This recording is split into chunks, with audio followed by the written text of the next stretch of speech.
backstage there, and you're about to join Hall and Nash, form the NWO, turn heel for the first time in however long that was. What's going through your mind? Well, first off, we didn't tell anybody. Nobody. No, Hall and Nash didn't know if I was coming or not. They didn't know who the third man was. Well, there was a possibility because Eric had been. I was filming a movie out in L.A. and Eric had approached me about turning heel. And no, brother, it doesn't work for me right now. I was making really good money there, guaranteed money, and I just wanted to keep things going the way they were, even though the red and yellow thing was starting to lose a little bit of luster. And it was getting old. And I saw, Scott come out and I went, that's like a shoot, and I'm watching this from L.A. And then Big Kev came out and powerbombed Eric to the table. I called Eric up and said, hey, I'm your third man. He goes, oh, thank God. Because we were going to go with Sting. I said, bro, you can't go with Sting. He's not WWF from head to toe. It's in my blood. I mean, I'm the guy. So Eric didn't want to tell anybody, so up until the time I went to the ring, Eric goes, Hogan's not here yet, which of course I was outside hanging out. Hogan's not here yet, and if he doesn't come, we're sending Sting. So Scott and Kevin went not knowing if I was coming, right?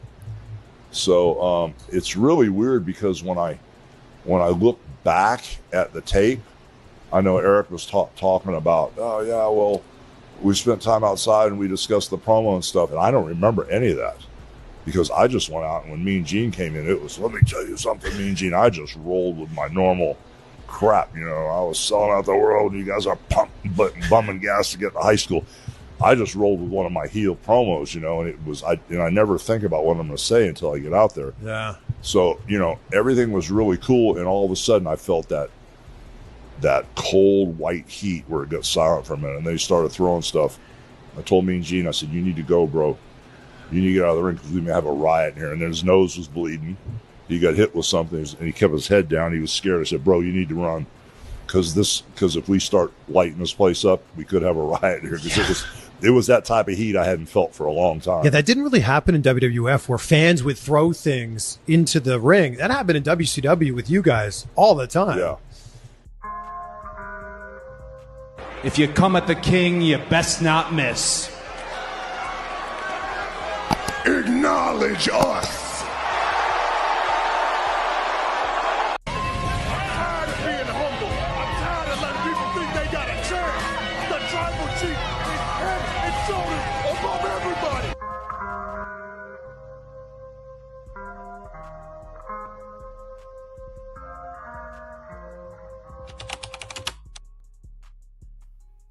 Hey, guys, we are here at both the Red Carpet Ring and Toss Ring Scandal. We'll talk about Hulk Hogan's book, Exposed by the Man Himself. What Hulk Hogan's audiobook reveals about his wrestling days. This is the book by the one and only Hulk Hogan. You guys get the lights as you come into the ring and locker room. Maybe some dirty laundry, may not be, but that remains to be seen. Hulk Hogan did this book back in 2003, so it's about 21 years ago. So this is really at his WWE run right after the WWE became changed, from the WWF, the whole World Life Fun thing, and of course WWE being bought out by WCW. So it's around that run, and I think Hulk Hogan, he was WWE champion once again, like he was prior.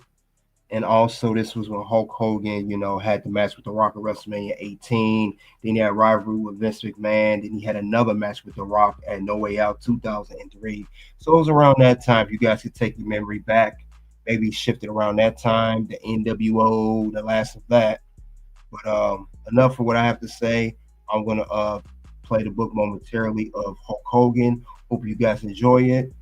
It's a real good book. I know it's a while back, but we're going to go back down memory lane. We're going to check out this audiobook here. And, of course, you guys get the lights as you come into the ring and locker room.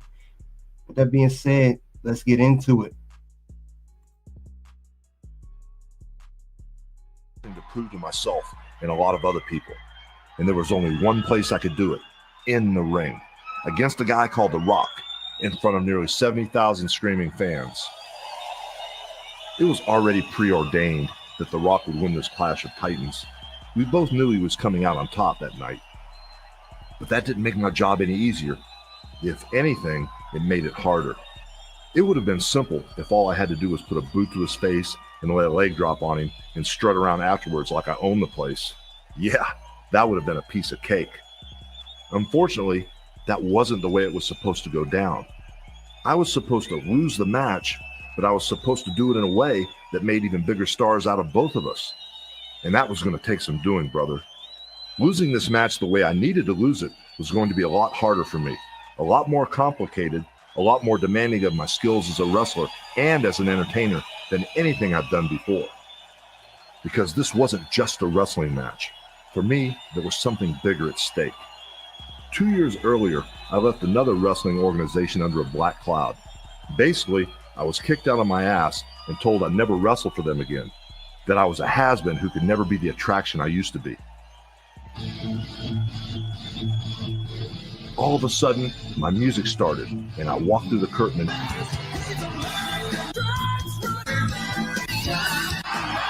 the Panama Canal Zone. My dad, Pete Bollea, had gone down to Panama to work as a pipe fitter. My mom, whose name was Ruth, was a secretary working for the Navy. For a while, our family lived in Augusta, Georgia, where I was born on August 11th, 1953. I came into the world not as Hulk Hogan, but as Terry Bollea. About 9 months later, we all moved to Tampa. By the time I got into first grade, I was pretty chubby. I couldn't do as many push-ups as the other kids. I had a problem when it came time to climb a rope, and I ran like I was pulling a piano. Whenever games were played at school, I was the last one to be picked. Nobody wanted a kid on their team who looked like a Goodyear blimp. And it wasn't just in sports that the kids didn't want to pick me. Every other Friday, this teacher would roll out an amplifier and a record player and make us dance with the girls. Of course, the girls got to choose who they wanted to dance with, and they never wanted to dance with me. They'd dance with just about anybody but me. And it wasn't just my weight that made me different. I remember in first grade, a girl named Sarah with glasses and curly blonde hair shared a desk with me. On the first day of school, she sat down and stared at me for a minute like I was some kind of freak. Then she said, "Has your head always been that big?" My head was huge, all right, probably the same size as it is right now, but I didn't need her to point it out to me. Fortunately, there were ways I could excel, even if I was a fat kid with a big head. One of those ways was bowling. From the time I was 8 years old until I was 12, I teamed up with a kid named Vic Pettit, who later became a professional bowler. One of the reasons we became such good bowlers was there was a bowling alley just 5 blocks away from my house. It was called Pinorama, and Vic and I would go there every week without fail. Of course, there was another sport I loved to death, but never in my wildest dreams thought I'd participate in. That was wrestling. From the first time I saw it on TV as a very little kid, I was hooked. By the age of 6 or 7, I started looking for it every week. My hero was Dusty Rhodes, the American Dream. I'd sit home on Sundays to watch the local wrestling show, and if they didn't have Dusty Rhodes on, I'd be real pissed off. I'd start stomping around the house and cussing under my breath. Pretty soon, I talked my father into taking me to see the matches at the Armory on Tuesday nights. It was better than TV, that's for damn sure. The wrestlers were like Greek gods to me. They were giants, larger than life, and the combination of entertainment and physicality that I saw in the wrestling ring was something I'd never seen in other sports. And that was where it all started for me. Of course, I had other heroes. If you were a baseball player when I was a kid, you had to worship the New York Yankees. There was Mickey Mantle, Roger Maris, Yogi Berra, Joe Pepitone. And because the Cincinnati Reds had their spring training camp in Tampa, I liked Pete Rose and Johnny Bench a lot too. But Dusty Rhodes, he was it, brother. He was the real deal. Dusty Rhodes was the first guy in Florida to do a show business thing in the ring. He had a Muhammad Ali type rap. Dusty Rhodes, the Tower of Power, the man of the hour, too sweet to be sour. He was a white guy, but he talked like a black guy, and it worked for him. And then there was a promoter, Eddie Graham. I didn't know he was the promoter at the time, of course. I thought he was just a wrestler like everybody else. But Eddie Graham was one of my heroes too. The bad guys came through the Armory like a revolving door. Ox Baker, Pak Song Nam, the Giant Korean, the Missouri Mauler, the Assassins, Joe LeDuc, Crusher Verdue, Every bad guy monster wrestler showed up at one time or another, and they were all big men, 300 pounds and hairy as hell. What I know now is that a lot of the good guys lived in Florida, and the bad guys' job was to come in from time to time and make the good guys look good, like bigger stars than they really were. I saw Andre the Giant wrestle at the Armory. I saw Haystacks Calhoun. The parade of talent was awesome. It was unbelievable. By the time I got to high school, I was watching wrestling in person twice a week. On Tuesday nights, I'd go to the Armory, and on Wednesday afternoons, I'd see the same guys at a place called the Sportatorium in downtown Tampa. I ran down there every chance I got. Hell, I purposely set up my schedule so after lunch I would have phys ed, a shop class, and then study hall. Nothing classes I could blow off to go see the wrestlers. Then about 2 o'clock when the matches were over, I'd haul my ass back to Robinson High School and park my car without anybody noticing. The last thing we had to do was go back to our homeroom, and I always managed to make it back there in time. But I never imagined I'd become a wrestler. I knew my physical limitations. If I was so fat I couldn't outrun anybody, how could I ever get in the ring and wrestle? So I put that possibility out of my mind, even though at the same time, I was drawn to it like a hunk of iron to a giant magnet. Music has always been one of the great passions of my life, almost as big as wrestling.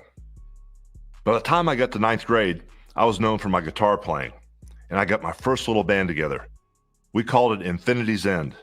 At first, we were just screwing around, and then we started getting dates to play at parties on the weekends, and we were booked up almost all the time. For a bunch of kids, we did all right for ourselves. We knew everything that was on the radio, and we had 2 guitar players, a drummer, a bass player, and a keyboard player, which was pretty intense for a 9th grade band. When I got into high school, I started playing in even better bands, and that became my job, my income. By the time I was in 11th or 12th grade, we're talking 1970 or so, I was making like $400 a week. That was a lot of bread back then. Nowadays, it'd be like a couple of grand. When I started playing regular with a real good local band at a place called the Islands Club on Davis Island, I moved out of my parents' house. That was part way through my senior year of high school, and I never moved back. The Islands Club attracted a lot of good-looking women that were too old for me. It also attracted a lot of athletes from the University of Tampa. I remember John Matuzak, who wound up playing for the Oakland Raiders, would come by a lot. The same with Paul Orndorff, another tremendous athlete at the university. And then something weird happened. Wrestlers started showing up. These guys that I had watched and idolized all my life started coming to the Islands Club. Instead of them entertaining me, I was the one entertaining them. Like I said, it was weird. It was right about the time the wrestlers started showing up that my friend Scott Thornton's car broke down, and he asked me if I would give him a ride to the gym. It was Hector's Gym on Platt Street in a really tough area of Tampa. But he was a good friend of mine, so I gave him a ride down there, and he convinced me to go in with him. I saw right away that there were 3 or 4 guys in the gym, and they all looked up at me like they wanted to kill me. They were like mountain men, each one bigger than the other, with wide muscular backs and hair all over their bodies. I was scared to death when I saw them look at me that way. But then they were nice to me. They told me to come on in and hang out. The next day, I came back to the gym and signed up. I was tired of being fat. I went to the beach a lot, but I couldn't take my shirt off because my pecs looked like a woman's tits, and I was even more tired of not having a girlfriend. I never pictured myself going to a gym, but when I started working out at Hector's, I found I enjoyed it, and I kept at it, thinking that someday I might even get in respectable enough shape for a girl to give me a chance. So the motivation there was definitely the opposite sex. Then right after I started working out at Hector's, another weird thing happened. Some of the wrestlers started showing up there. So now I was bumping into them at the Islands Club and at Hector's Gym. At first, it was very intimidating working out alongside these guys. Whenever one of them would walk in, I would immediately break into a cold sweat. It wasn't just that they were physically imposing. It was that, in my wrestling fan's mind, these guys had such a powerful mystique to them. Still, you eventually get used to any environment, and after a while I started getting accustomed to the one in Hector's Gym. I became a regular there, and little by little, I got in shape. I even got up the courage to talk to some of the wrestlers, and the more I talked to them, the more I glimpsed of that world, the more my interest in wrestling grew. Then you couldn't call it even an interest anymore, because it was starting to turn into an obsession. I was possessed by it, brother. I ate and slept and dreamed about wrestling 24 hours a day, and I got this idea in my head This crazy, far-fetched idea that if I lifted enough weights and stuck to my diet and trained hard enough, maybe, just maybe, I could do a little wrestling myself. I'd been talking to the wrestlers down at Hector's and made friends with a few of them, and found out there was a bar where they would go after they wrestled on Tuesday nights. It was called the Imperial Room. So I made it my business to go to the Imperial Room after the matches on Tuesday nights. I would have a drink there with the wrestlers, the ones that were friendly enough to talk to me. Some of them were still playing games with me, saying, "Get out of here, kid," and that type of thing. But I made enough contacts where I felt comfortable approaching a guy named Mike Graham. He was the son of Eddie Graham, the promoter, and he had been a couple years ahead of me in school as I was growing up. One night, Mike Graham came up to me in the Imperial Room and said, "So, you want to be a wrestler? Well, I could set you up with Hiro Matsuda, this Japanese guy. He'll make sure you're in shape, make sure you're tough enough. If you can pass his test, you might have a chance." Hell, I knew who Hiro Matsuda was. I'd watched him for many years as a kid, and for some of those years, he was a Southern heavyweight champion. He didn't just use the established wrestling moves in the ring. He also used karate moves, which was a pretty unusual approach in those days. Let me tell you, brother, I was pumped to work out with Hiro Matsuda. I was ready for anything. Little did I know what he had in mind for me. So Mike Graham, out of the goodness of his heart, made an appointment for me to go and work out with Hiro Matsuda. When the time came, I met Matsuda down at his gym. I was actually going to get a shot at becoming a professional wrestler. How cool was that? Man, was I naive. What I didn't know was that Matsuda was pissed off having to be there that day. He was wrestling 6 days a week, and this was the one day he wasn't scheduled to wrestle. So basically, I was taking him away from his day off. Hell, I'd have been pissed too. The first thing he did was get me outside the ring and exercise me. I thought I was in good shape going in, but I quickly found out otherwise. Weightlifting shape is one thing, wrestling shape is another. So it didn't take long for Matsuda to get me to the point where I thought I was going to faint. Everything was turning white and my knees felt like rubber. I told Matsuda I was liable to go down at any second. "All right," he said, "now it's time to wrestle." So he threw me in the ring. Before I knew it, Matsuda was sitting between my legs and putting his elbow in the middle of my shin. Then he grabbed the end of my toe and twisted my foot until, crack, my shin broke in half. The whole thing took about 2 seconds, and my damn leg was broken. I couldn't even get myself home. I had an Econoline van at the time with a clutch in it, and there was no way I could drive it with a broken leg. I had to wait until my dad came home from work, and I could call him and tell him what happened. I was hurt and confused. I didn't know why Matsuda had done that to me. I had a lot to learn.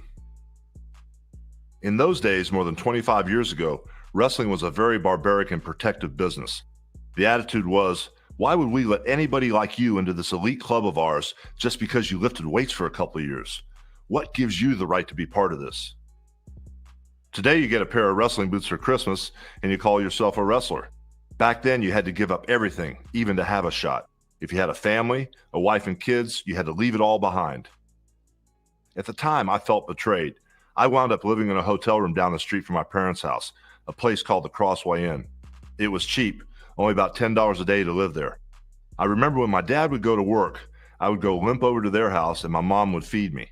And when the time came for my dad to come home, I would get the hell out of there on my crutches and go back to the hotel. All in all, I had my leg in a cast for about 10 weeks. By the time my cast came off and my leg felt better, I knew what I was going to do. I went right back down to Matsuda's gym with a completely different attitude. He beat me again, of course, but when my opponent tried to break my leg this time, I blocked it and stopped him. And all of a sudden, they began looking at me a little differently, like I was something more to them than a damn wishbone. They had me come down to the sportatorium after that, and every day Matsuda and the other guys beat me up. They chipped my teeth and tore a bunch of muscles, and twisted my knee and screwed up my neck, and stretched every ligament in my body. They did about everything you can do to a person. After 3 months, they figured out I wasn't going to quit, and their attitudes changed a little. It wasn't that they lightened up on me. I mean, they were still beating the living crap out of me. I was still their whipping boy in their punching bag, but at least I didn't see that animosity and hatred in their eyes every time they got a hold of me. So I hung in there, and a whole year went by, and I still wasn't any closer to becoming a professional wrestler than the day Matsuda posted my leg and broke it. Finally, I didn't think I could take it any longer. I was thinking about quitting when Eddie Graham called me up at home. Terry, he said, I'm going to be there tomorrow and I'm going to work out with you. I want to show you a few things. Eddie Graham was a former Southern heavyweight champion. I said to myself, oh God, what are they going to do to me now? So with all my misgivings, I went down there and I trained with Eddie Graham, but it wasn't at all what I expected. Hiro Matsuda had taught me a bunch of submission holds, holds that make your opponent give up because he can't stand the pain. If I locked up with a guy, I was supposed to try to take his arm off. That's what I'd been told to do for the last year. I was supposed to take my opponent's arm and post it behind him or try to wrench it out of his socket. That's what I thought wrestling was about. I thought you were supposed to be as brutal as possible because that's what it took to win. All of a sudden, Eddie Graham told me I wasn't going to need any of that stuff anymore. When you grab a guy's arm, he said, don't twist it off. Instead of really hurting him, just slide your grip around his wrist. It's up to him to make faces and yell and scream like you're killing him. I looked at him like he was from Mars or something. And when you put somebody in a headlock, Eddie Graham said, don't try to give him a cauliflower ear. Grab him with a soft part of your arm against his ear so you won't hurt him. Why am I not trying to hurt him? I asked. That's when he told me the truth, that you weren't fighting somebody in the ring. You were cooperating, working together to put on a show. And instead of the tougher guy winning, the outcome was determined in advance. I was in shock, brother, total shock. I felt like I'd been betrayed. For the last year, I'd been getting the crap beat out of me, learning how to hurt people and keep from getting myself hurt. What I didn't know was Eddie Graham and the others thought I was going to be somebody special in this business. I had an attitude they'd never seen before. I wouldn't quit, so they wanted to make sure I knew what I was doing. I wrestled for a while as the Super Destroyer, but the small-time stuff frustrated me so much that I left the business to run a gym and a nightclub. But after a while, I knew the truth. I had to get back in the ring. One day I called a wrestler who I'd become friends with, superstar Billy Graham. I said, hey man, I've been training for a year, and now I think I'm bigger than you are. By then, my arms were 24 inches around. They were huge. Billy Graham didn't believe me. He said he had the largest arms in the world. But I said, no, I think I'm bigger than you. Well, he said, if you're that big, I'm going to make a phone call. And he called a guy named Louis Tillett in Pensacola, Florida. In those days, the whole country was divided up into very distinct, very closely guarded territories. The Worldwide Wrestling Federation, which was run by Vince McMahon Sr., stretched from Maine to Maryland. The Crockett promotion had the Carolinas. Jerry Lawler and Jerry Jarrett had Tennessee. Georgia was a territory. Florida was a territory. Kansas City was a territory. And San Francisco and Los Angeles each represented a territory. Texas was actually a few territories, and one of the biggest was the American Wrestling Association, AWA, which a guy named Vern Gagne ran out of Minneapolis. Louis Tillett ran the Pensacola, Alabama territory, which included Pensacola and Panama City in northern Florida, and Dothan, New Brunswick, and Mobile in Alabama. With the help of my buddy, superstar Billy Graham, I got booked on that circuit. In the Pensacola, Alabama territory, I wasn't the Super Destroyer anymore. I was slated to wrestle as a good guy named Terry Bollea, which was a play on my real name. The wrestling audience was used to big 250 to 400 pound guys with big beer bellies and hair all over their bodies who didn't work out with weights the way I did. So to the wrestling world, I was Charles Atlas and Hercules rolled into one. And the fans were told I came from Venice Beach, California, which made me a god to the people in Dothan and Mobile. It made them think I was something I wasn't. While I was still wrestling for Louis Tillett, I showed up at a morning talk show in Alabama to promote a wrestling event. The other guest was a guy named Lou Ferrigno, who was starring with Bill Bixby on a TV show called The Incredible Hulk. Ferrigno was traveling around the country to plug his series, which wasn't doing so well in the ratings. So in between shooting schedules, they kept him on the road, working all the local markets. When I got on the show, the host looked at Lou Ferrigno, and he looked at me and he said, "Oh my God, you're bigger than Lou Ferrigno. You're bigger than the Hulk." And I said, "That's because I am the real Hulk." I had the gift of gab, and Lou had a bit of a speech impediment at the time as a result of a hearing loss, and I didn't want to run him down, but I did have the upper hand and I ran with it a little. Plus, the host did my job for me. "Gosh," he said, "your arms are so much bigger than his. It looks like if you arm wrestled him, you'd break his arm." Actually, Lou Ferrigno was an unbelievable specimen, a real dedicated bodybuilder, and his arms were in much better shape than mine. but I had more bulk on me and my clothes were probably tighter, so I looked larger. That night when I got to the arena and went back to the locker room, all the boys started calling me the Hulk. They said they saw me on television and that I was bigger than Lou Ferrigno, and the name just stuck. I wasn't exclusive to Louis Tollett, so I wrestled for a couple of other outfits in between runs in the Pensacola, Alabama territory. One of them was the partnership of Jerry Jarrett and Jerry Lawler, which operated out of Memphis, Tennessee. Jerry Lawler was like a god in Memphis. At times, he was as popular as Elvis. He even ran for mayor there as a joke. He didn't lift a finger to promote his campaign, and he came in third in a 15-candidate race. It was in Tennessee that I was known as Terry the Hulk Boulder and won my first championship belt. I wasn't Hulk Hogan quite yet, but I was getting there. In 1979, I took another break from wrestling to earn some big money on the docks in Tampa. I was enjoying a regular 9-to-5 job and taking home good bread when all of a sudden I got a call from my old friend, Terry Funk. Terry was a big name in the wrestling business, a second-generation wrestler who had already been a National Wrestling Alliance world champion. One day he came down to the docks and said, "What the hell is wrong with you? You could be the biggest star in the wrestling business." I said, "What? Are you crazy? I'm not interested in wrestling anymore. I've tried it 2 or 3 times now and I can't make any money at it." On top of that, I told him I didn't like the wrestling lifestyle.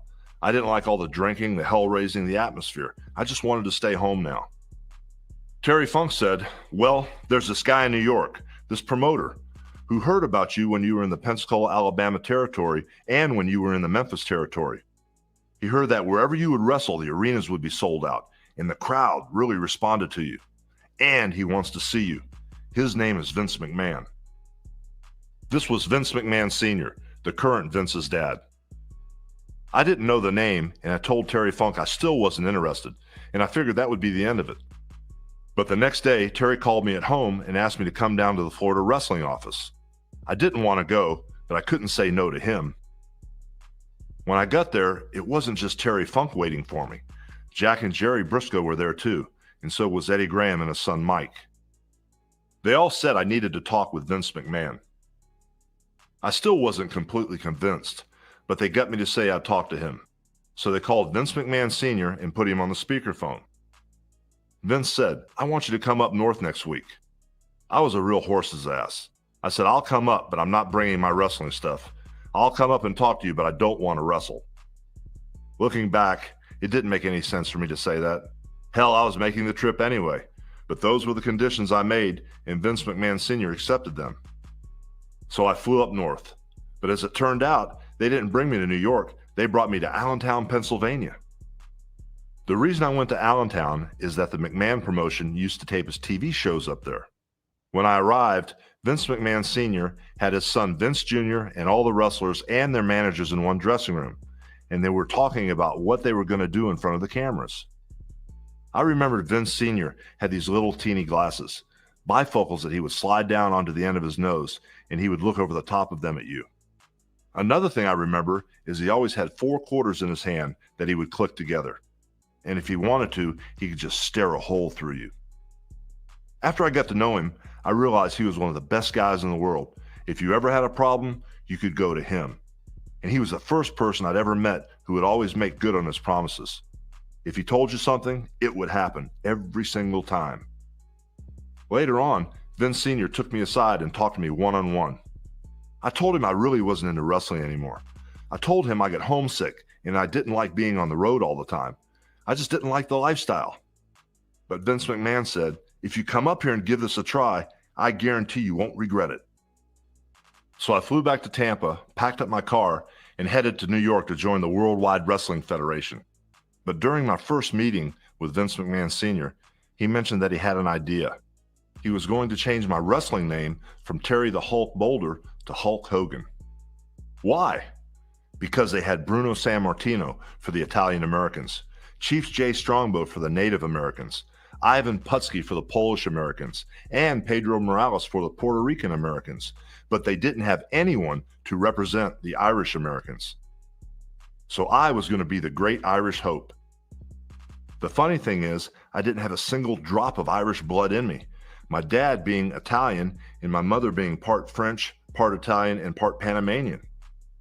Anyway, Vince Sr. gave me 2 bottles of red dye and told me to dye my hair red. And when I was done, I was supposed to look Irish.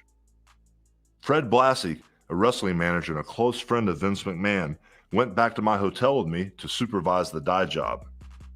Now, Vince had told me this was the same stuff his wife used on her hair and it wouldn't have any bad effects. But the more I thought about it, the more I was afraid that it would make my hair fall out. Finally, I told Fred, I'm going bald-headed the way it is. If I put this on my hair, it's all over. I'll be a pumpkin with a big bald spot on my head. So I poured the dye Vince had given me down the toilet. Fred just freaked out. He said, "Oh my God, you're dead. You're fired. You're never going to work here." But when I went to tell Vince Sr. about it, he didn't react nearly as negatively as Fred Blassie thought he would. He said, "Okay, we'll go with it the way it is and see how it works." And that was the end of the red hair experiment, but it was the beginning of Hulk Hogan. Vince McMahon Sr. brought me into his promotion as a heel, a bad guy. In Allentown, Pennsylvania, that never had a negative effect on me. It didn't matter to the people there if you were a good guy like Bob Backlund or Bruno Sammartino, or a bad guy like Ken Patera, the Olympic strongman, or Ivan Koloff, the Russian bear. If you were a star, they would cheer for you, and they cheered the hell out of Hulk Hogan. But in the arenas around that part of the country, the fans were more aware of the rivalries that were going on. So in Philadelphia, Pennsylvania, or Albany, New York, or Syracuse, New York, they would cheer the good guys and boo me. And if that was all they did, it would have been okay. But on several occasions, they let their feelings about me carry over into the parking lot. I had a Lincoln Continental at the time, and the fans would see me park it when I arrived. By the time I came out at the end of the night, my antenna would be broken off, my windows would be cracked, and my tires would be slashed. And there would be like 500 wads of spit on the car. It looked like a bunch of kids had just sat around for an hour just spitting on it. We were doing an Allentown TV, and I was in the dressing room when I got a note handed to me by Arnold Skolin, who was a backstage road agent for the company. The note said to call Sylvester Stallone. Yeah, right, I thought. Sylvester Stallone wants to talk to me? I showed it to the guys in the dressing room, and they all had a good laugh. So I took the note and threw it away and figured that was the end of it. Then I went to Japan for 4 weeks. American wrestlers are incredibly popular over there. When I came back, it was time to do another TV in Allentown. So I was back in the same dressing room, and this time Arnold Skolin handed me a Western Union letter. It said, Sylvester Stallone wants you to appear in his next Rocky movie. So I called Sylvester Stallone, and on my next day off, I found myself on a plane heading for Los Angeles. As soon as I walked into the studio where I was supposed to meet Stallone, somebody put a big handheld camera in my face and said, "We're filming a documentary. You don't mind, do you?" I said, "No, I don't mind." I didn't even know what a documentary was. Then Stallone came over and said hello to me. Funny thing, in the American public's eyes, Sylvester Stallone was 700 feet tall. In reality, he was only 5'8" and 160 pounds soaking wet. Anyway, Stallone asked me to get into the ring with him and move around a little. So I took my shirt off, and he put on a pair of boxing gloves, and we got into the ring they had set up there in the studio. All of a sudden, Stallone took a swing at me. Not knowing what he was after, I let him hit me. He said, "No, try to stop me from hitting you." "I don't mind getting hit," I told him, not having the slightest idea what he wanted. Brother, I didn't care what he did. I just wanted to get the part. "Okay," he said, "just try to stop me." So as soon as he threw his fist at me, I reached out and grabbed his left arm and armbarred it and took him down. He said, "Wow, you're pretty quick for a big guy." Well, I told him, if we were in a real street fight and you ever got close enough to hit me, it would be all over. I could just take you down and break your arm or do whatever I wanted with you. You could see in his expression that he was impressed so far. "Okay," he said, "now hit me on the back as hard as you'd hit another wrestler." I said, "Nah, I don't think you want me to do that." He said, "Come on, I'm a tough guy, I can take it." Finally, I only hit him about 75%, right between the shoulder blades. And as soon as my arm hit his back, his face hit my cowboy boots. Bang, splat, real fast. All of a sudden, everybody panicked and jumped into the ring. But Stallone just got up and regrouped and told everybody that everything was cool. Then he said, "Let's get out of the ring." So I followed him out of the ring. Before I knew it, he was in my face and the guy with the camera was standing there. And Stallone said, "All right, you're a nobody. You're nothing but a fake wrestler. Now get mad and start talking." And for the first time that day, I thought I knew what he wanted. He wanted the kind of stuff we did on promo spots. So I said, "Rocky Balboa, I'll break you in half like a little toothpick. I'll turn you into a Philadelphia cheese sandwich." Stuff like that. Stallone said, "Great, you got the job." I said, "Wow, that's unbelievable." Then Stallone said, "I'll give you $10,000 to play a wrestler in my movie." I said, "No, I want 15." Hell, I didn't know what I was talking about. I might have gotten a couple $100,000, who knows? I just knew you should never accept the first offer. So Stallone said, "I tell you what, I'll give you $14,000. I took it. So without an agent, without even reading the contract, I signed something right there on the ring apron. Let me tell you, brother, I was ecstatic. I went running back to New York and told Vince McMahon Sr. that I got a part in the next Rocky movie. I thought he'd be happy for me. Just one problem. The movie's shooting schedule conflicted with Vince's plans for me to end my career in New York and go to work for the Crockett people in the Carolinas. Of course, he had never told me any of that, so it was news to me. Vince said, "You can't do this. You work for me. You're a wrestler, not an actor." But I told him, "I want to do this. It's only going to take 10 days to film this part. You can spare me for 10 days. Vince looked at me over his glasses and said, "This is how it works. If you leave to do the Rocky movie, you'll never work for this company again." I said, "Well then, I guess I'll never work here again." And I left. And a few days later, Stallone flew me to Los Angeles. So I did Rocky III and made my $14,000, which was no money at all, really. But I did get good exposure. Only then did I have time to reflect on what Vince McMahon had said to me and how I had lost my job. Around that time, I got an idea. I asked Stallone if I could have some publicity stills from the movie. I was standing next to Stallone, holding him over my head, all kinds of crazy stuff. He wasn't supposed to release the pictures yet, but he gave them to me, and I sent them to a promoter in Minnesota named Vern Gagne, a two-time NCAA champion who ran the American Wrestling Association, or the AWA. Vern Gagne called me as soon as he got the publicity shots. He was a shrewd guy. He knew he was looking at a damn gold mine. "How soon can you start?" he asked me. I told him I could start right away. So I went to Minnesota to wrestle for the American Wrestling Association. If you were a wrestler in the early 80s, Minnesota was the ideal place to work. You would wrestle only 3 or 4 days a week and make as much money as you would if you worked 7 days in New York. So it was like a dream to go to Minnesota. When they saw my pictures as Thunderlips in the Rocky movie, they wanted to bring me in as a bad guy. So I came in, and for the first 3 or 4 weeks, I didn't wrestle. All I did was talk in interviews with my back to the camera. The TV viewers just saw the back of my hair and my muscles. I didn't have a hole in my hat yet. I had a full head of hair back then. And I would say, "If you want to see my face, you're going to have to buy a ticket to come to the St. Paul Civic Center a month from now." I was talking like a bad guy, talking like a heel, trying to generate as much heat as I could. It must have worked because the event sold out.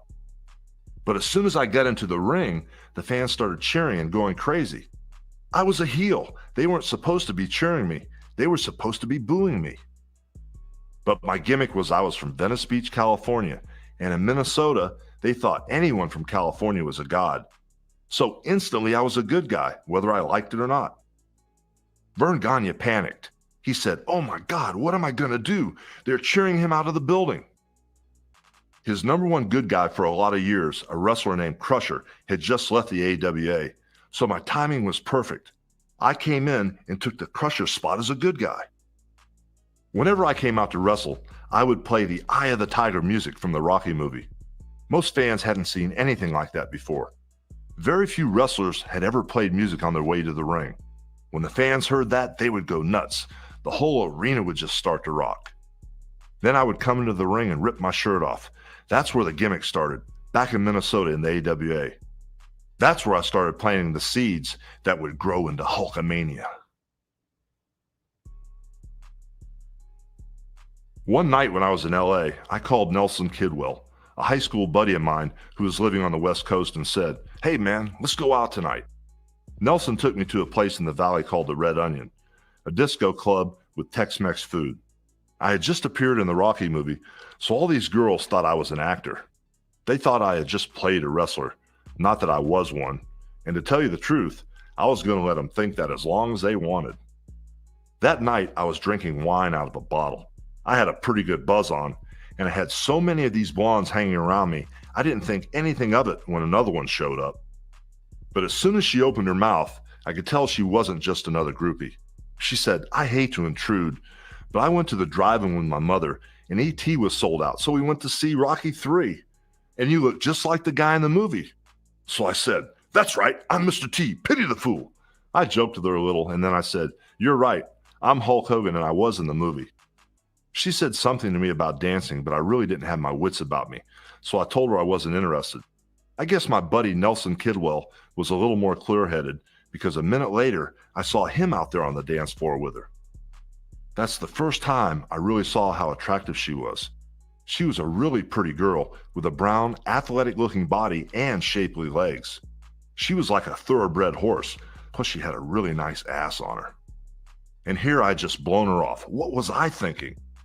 So when Nelson and this woman came off the dance floor, I took her by the arm and asked her if I could buy her a drink.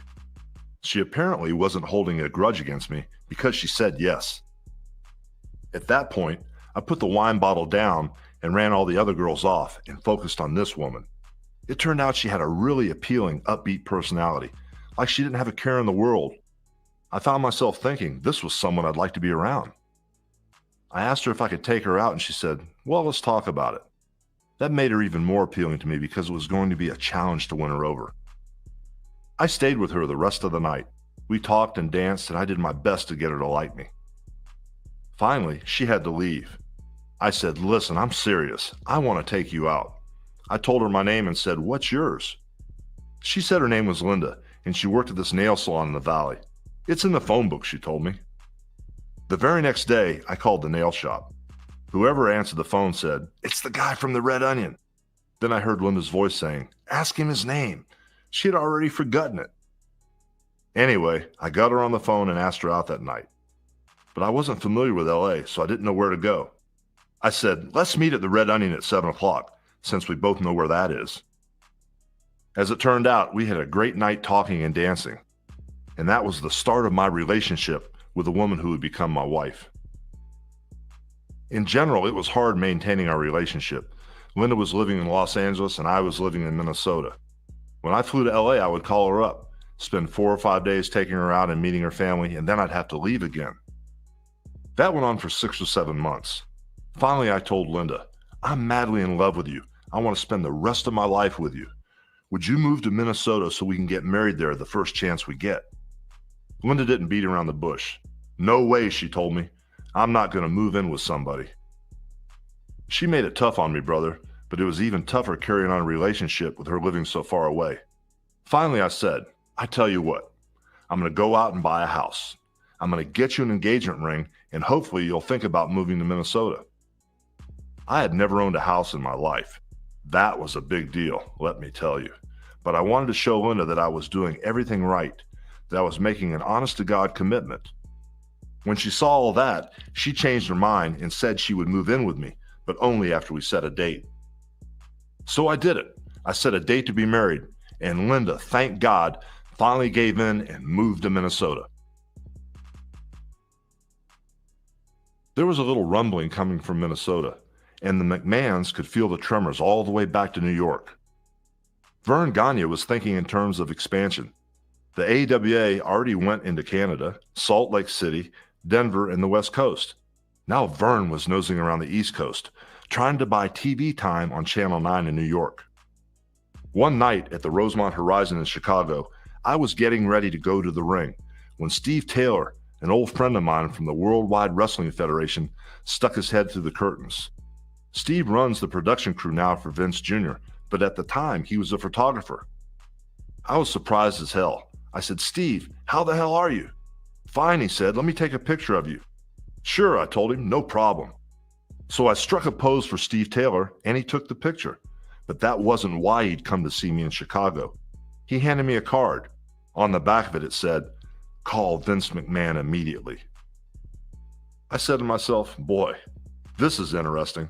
I was fired and he told me I'd never work there again. I guess things have changed.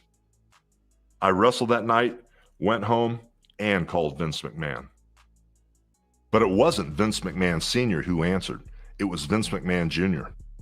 He told me that he was going to be taking over the company from his father, and he wanted to make me the new champion of the World Wrestling Federation, the new name of the company. He had heard about this whole Hulkamania thing that I'd started in Minnesota, and he thought he could embellish it and make it even bigger. By the time we'd finished talking, we agreed on a 10-year deal for me to come back to New York.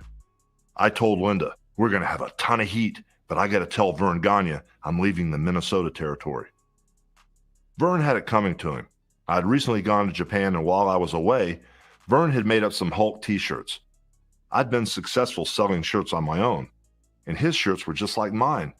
The only difference was that Vern was getting the money, not me.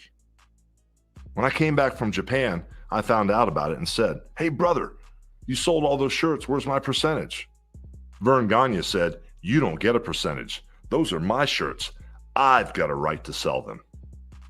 So even though he'd been copying my shirts and selling them, he wouldn't give me a penny. He just told me to screw off. That made my decision to go back east a little easier. I went up to Vern and told him, "I'm leaving, brother. I quit. I'm done." He said, "You can't do this to me." But I could, and I did. I got married on December 18th, 1983, and came back to New York as a good guy this time, secure in the knowledge that I was going to wrestle for the championship at Madison Square Garden as soon as I had had a couple of Allentown TV matches under my belt. At that time, the champion, Bob Backlund, had just lost his title to a guy called the Iron Sheik, so it looked like it would be me and the Iron Sheik wrestling in the Garden. I had wrestled there before, but I had really made a name for myself in the AWA. I was a heel back then. Now I was a good guy. Was I going to stay for the long haul or go back to Minnesota? Nobody knew. They knew the Iron Sheik, though. This guy wasn't just a performer, putting on a robe and a turban and calling himself a sheik. He was an accomplished amateur wrestler who had represented Iran in international competition. And before that, he was supposed to have been a bodyguard for the Shah of Iran. The whole match took 5 minutes and 30 seconds. Most fans had never seen anyone get out of the Sheik's signature hold, the camel clutch, but I did. And then I backed him into the turnbuckle. He tried another hold. I broke it. I threw him into the ropes. When he came off them, I gave him the boot to the face. He fell in the middle of the ring. I gave him a leg drop. The referee started counting, and Hulkamania took off like never before. After the match, the Sheik was a good sport. Even though he put me over and made me the world's champion that night, he came backstage and gave me a big hug. Then, in front of Vince McMahon Jr., he said that Vern Gagne, who I had just screwed over, had called the Iron Sheik the night before the match and offered him $100,000 to break my leg in the ring. But he had decided not to do it. He didn't want to hurt me. In the end, it turned out to be a good business decision for him. The Sheik was able to keep working as a wrestler and make a ton of money for the next couple of years wrestling me in return matches. Before I beat the Iron Sheik, the success of the company had always rested on 6 or 8 pairs of shoulders.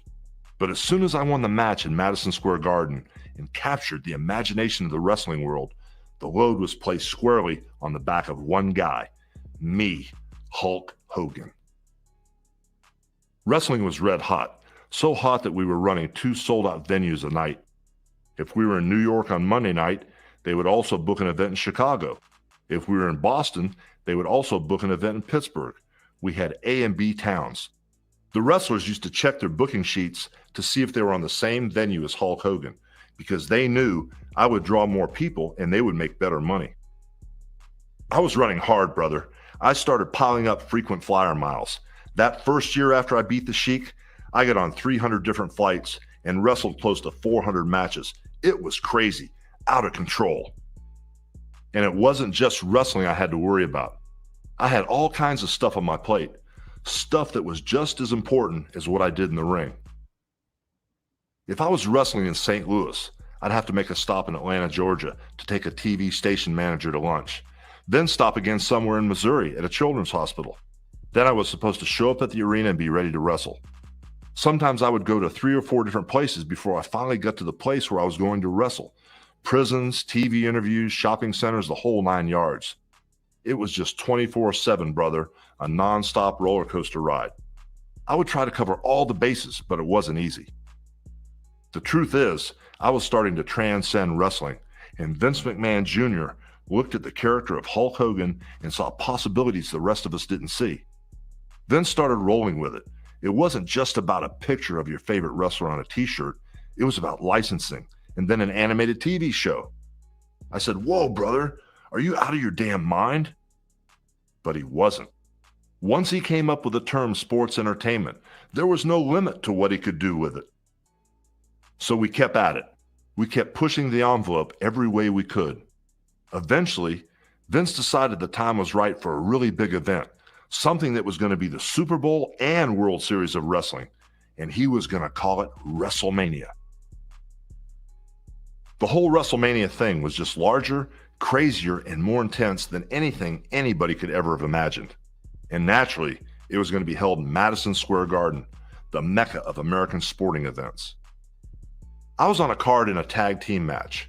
My partner was going to be Mr. T, a stocky, trash-talking bouncer from Chicago who had won a Tough Man contest, parlayed it into a role in Rocky III, and then became a star on a TV show called The A-Team. Vince McMahon Jr. put the whole thing together. It was going to be me and Mr. T against Paul Orndorff and Roddy Piper. So we were running around the country, promoting the hell out of WrestleMania. But at the same time, for about a month before the event, I was training with Mr. T and teaching him what he needed to know to survive in the ring. He had won the Tough Man contest back in Chicago, so we knew he could be physical if he had to be. But there's more to wrestling than physical ability. I stayed with him day and night, trying to give him a crash course in Wrestling 101. Mr. T was excited about it too. He had always wanted to wrestle, and this was his big chance. His opportunity to start at the top. But as we got closer to WrestleMania and the pace picked up, his attitude changed. He had got pissy about everything. He didn't like the hours. He didn't like the zigzagging all over the place. Finally, just a few days before WrestleMania, Mr. T gave us our first scare. Up to that point, I was with him every day, making appearances and working out with him. But that day, he was nowhere to be found. He just disappeared on me. It turned out that he was sitting in some park with some homeless dudes, just chewing the fat. Finally, we found him, brought him with us, and thought maybe everything would be all right. Then he pulled another disappearing act. But this time, he did it on the day of the event. We had been plugging WrestleMania for weeks. Madison Square Garden was sold out to the rafters. Everybody was looking forward to seeing Mr. T in the ring for the first time. And for some reason, Mr. T wasn't there. Finally, I got a call from the limo garage downstairs. The good news was that Mr. T had arrived. The bad news was that he was leaving again. I said, "What? Don't let him leave, brother." And I ran down to the limo garage as fast as I could. The problem was that Mr. T had come in with 2 big white limos. Instead of him showing up with just his 2 bodyguards, he had invited 20 other people to come in with him. Girls, guys, he had a whole entourage. And of course, Madison Square Garden security wasn't going to let all those people backstage. I got down to the limo garage just as Mr. T's limos were pulling out. T was cussing, saying, "Screw this, I'm leaving." But I got in front of his limo and I wouldn't let him leave, because once he left the building, I knew we'd never find him again. Mr. T was screaming at me, "Get out of the way, you fool! God damn it, get out of the way!" But I wouldn't move. I said, "You want to get out of here, brother? You're going to have to roll right over me." Finally, he got out of the car, but he was still bitching and complaining about his friends not getting into the garden. I told him, "Look, man, just give me 10 minutes to work on it." Somehow I got everybody in, but you could tell that Mr. T was still agitated, and it wasn't just about his entourage. he was scared of wrestling that night. He knew he was out of his element, and he had a million excuses why he shouldn't go into the ring. Even though we had trained and prepared for the last month, I don't think he had really ever intended to go through with it. Finally, we got to the dance, and when the red light came on, Mr. T was a pro, man. He pulled it off beautifully. He was sucking wind and he was in trouble for a while, but he eventually got through it and did a great job. At one point, he draped Piper over his shoulders and caught him in an airplane spin. Then, after I pinned Orndorff, the two bad guys began to go at each other. The crowd loved it. We used Mr. T a bunch of times, and then when I went down to World Championship Wrestling, or WCW years later, we used him there too. And I never had that kind of trouble with him again. But that one time, he could have single-handedly destroyed WrestleMania, and if he had, there might never have been another one.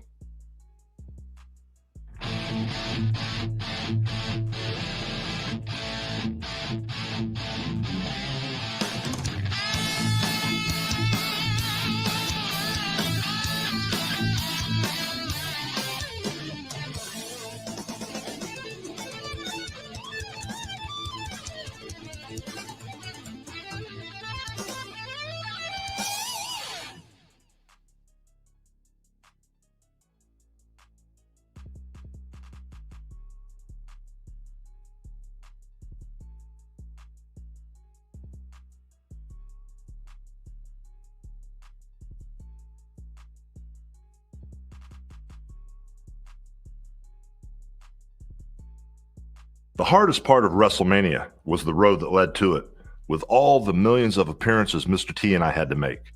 And the biggest bump in the road came a couple of days before we were supposed to step into the ring. Mr. T and I went to the Helmsley Palace in New York in separate limousines. We'd been running hard the last few weeks, and Mr. T's patience was frayed. But as soon as my wife and I walked into the room, the phone rang. It was Linda McMahon, Vince's wife. "Terry," she said, "I hate to tell you, but there's one more appearance you've got to make today. You've got to go down to a show called Hot Properties, a cable show hosted by a man named Richard Belzer. I don't know how it could have slipped off the itinerary from the publicity company, but there are 50 kids in wheelchairs down there, a whole busload of them, and they're waiting for you and Mr. T to show up. You've got to go, Terry. It's a live show, and there are all those kids." "Okay," I said, "I'll go." Then I had the pleasant task of calling my tag team partner. "Hey, brother, I'm sorry to do this to you, but there are 50 kids in wheelchairs waiting for us to appear on this show." "Well," Mr. T said, "I ain't going." I wasn't in the mood to argue with him. I said, "Okay, I'll go myself." So I pulled my cowboy boots back on my swollen feet and started to drag myself out the door. All of a sudden, the phone rang. It was Mr. T. "Okay," he said, "I'm going with you, but that's it." I told him, "All right, brother, whatever you say." And we went down to Richard Belzer's Hot Properties show. So I put on my game face and walked into the studio. And guess what we saw? Or rather, what we didn't see. Kids in wheelchairs. They weren't there. Now Mr. T was pissed off because he thought we had been conned. I was trying to calm him down in the green room when Richard Belzer walked in. Mr. T had this metal thing with a big spring, some kind of exercise bar he carried around and said it was a parking meter he ripped out of the ground. He was cranking on it like crazy in the green room because he was so mad. Richard Belzer said, "Hey, T, how you doing?" Mr. T wouldn't talk to him. He just kept pumping his parking meter. So Belzer came over to me and said, "Hulk, we're going to bring you guys out there one at a time instead of together." I said, "You know what probably would be better if we went out there together." But he said, "No, I want you guys one at a time. It'll be better for you." I said, "Okay, whatever you think, brother. You're the boss. We're just here to help you out." Then Richard Belzer asked, "Hey, they forgot to tell me. What about this wrestling thing? Is all that stuff fake? You know, choreographed?" At the time, the mentality in the wrestling business still dictated that you didn't tell anybody wrestling was fake. And if you did, Vince McMahon himself would slap your head off. So I said, "You know something, brother? Probably the best thing to do would be to ask me those questions when we're on camera." So Richard Belzer smiled at me and said, "I see the game you want to play." And I'm thinking, oh boy, this could be a problem. Anyway, Belzer got Mr. T out there first and started asking him questions. Mr. T wouldn't talk. All he kept doing was cranking his parking meter. So Richard Belzer said, "I pity the fool. I pity your mama. I pity your mama's fool," trying to get Mr. T to say something. T still wasn't talking, but I could just about see the steam coming out of his head. Great, I thought. I was so worried about what T would do next, the sweat was dripping off my hands. But just this once, I could see Mr. T's point. We hadn't come here to get abused. We had come here to promote WrestleMania. This guy Belzer was setting us up. He was taking cheap shots at us. All of a sudden, they called me out too. So Richard Belzer started in on me. He was just really trying to be funny. I see that now. If I knew show business then, like I know it now, I would have worked with him and made the show great. But at the time, I had my shorts in a wad. I was tired, and Vince had alerted me to watch out for guys who wanted to expose wrestling. "Oh," Belzer said to me, "so you think you're a tough guy? Go ahead, put me in a wrestling hold. Put me in the camel clutch, the Iron Sheik's hold." I said, brother. That's the Iron Sheik's hold. I don't know how to do that one. Besides, you don't want me to put you in a wrestling hold." Belzer said, "Oh, yes, I do." Then he turned to his studio audience and asked them, "Don't you want Hulk Hogan to put me in a wrestling hold?" Everyone in the audience clapped. Everyone except my wife, that is. She kept giving me the eye and mouthing the words, "Don't do it, Terry." I could read her lips. Don't do it. She knew I was pissed. She could tell by looking at me. I was about to tell Richard Belzer to forget it. Then the band started playing funeral music. "Oh, come on," Belzer said. "What are you, chicken?" Finally, I'd had enough. I said, "All right, come here." It was a mistake, and a big one. But I walked with him over to a section of hard floor and told him I was going to put a front chin lock on him. If it hurt too much and he wanted out, all he had to do was tap my leg or something. So I went to put my hand on his back, and when I did, boom, the drummer hit a rim shot, and Belzer took a pratfall. It was funny. I should have gone with it. Now there's a way to put a front chin lock on somebody where it won't hurt, but that's not the way Hiro Matsuda taught me. He showed me the submission hold version of the front chin lock, where you press a bone in your arm against the carotid artery in the other guy's neck. If you do that, you can make somebody pass out in a second with just 5 pounds of pressure. By the time I grabbed hold of Richard Belzer, I was pumped to the eyeballs with adrenaline. I reached in, cinched up, and gave him about 5 pounds of pressure, and I felt his body go totally limp. I thought I'd better let him go, but instead of letting him down gently, like I should have, I panicked and let him go all at once. He collapsed like a wet noodle and hit the ground. Wham! Then the strangest thing happened. He jumped right up again and looked stupefied, like a dog hit by a car that didn't know which way to run. Finally, he stared into the camera and said, "We'll be right back." Then he turned to me and Belzer said, "Hey, that was great. That was really great." All of a sudden, the producer and the assistant said, Richard, you're bleeding." Belzer said, What do you mean?" He didn't know where he was. It was like he was unconscious, but still talking somehow. Then they took him over to his makeup chair and put some compresses on the back of his head. The producer asked me, "How could you do this to him?" I said I did what he asked for. I put a wrestling hold on him. Of course, I knew I'd screwed up. I said to Belzer, "I'm sorry, man. I didn't know you'd hit your head when I let go." He told me, "Don't worry, man. No problem. It was great. Thank you." Yeah, right. Anyway, the producer asked us to go back on the air and explain what happened. I said, "Sure." So when we were live again, I said, "Look, man, I made a mistake. The guy asked me to put him in a wrestling hold. I warned him against it because I was afraid he'd get hurt. I wanted him to tap my leg, but he didn't do it. Then he passed out and hit his head on the floor. I apologize." And the producer was going with it. "Yeah, this is something you guys shouldn't try at home. Kids, you see how accidents can happen." Mr. T hadn't opened his mouth the whole time. All of a sudden, he decided to talk. "Hell," he said, "that fool deserved what he got. Hulk Hogan's the champion of the world. What's wrong with that idiot?" I went, "Oh, no." "Yeah, he was lucky he didn't get killed." He was on a roll. "Next time we'll get the rest of you stupid fools."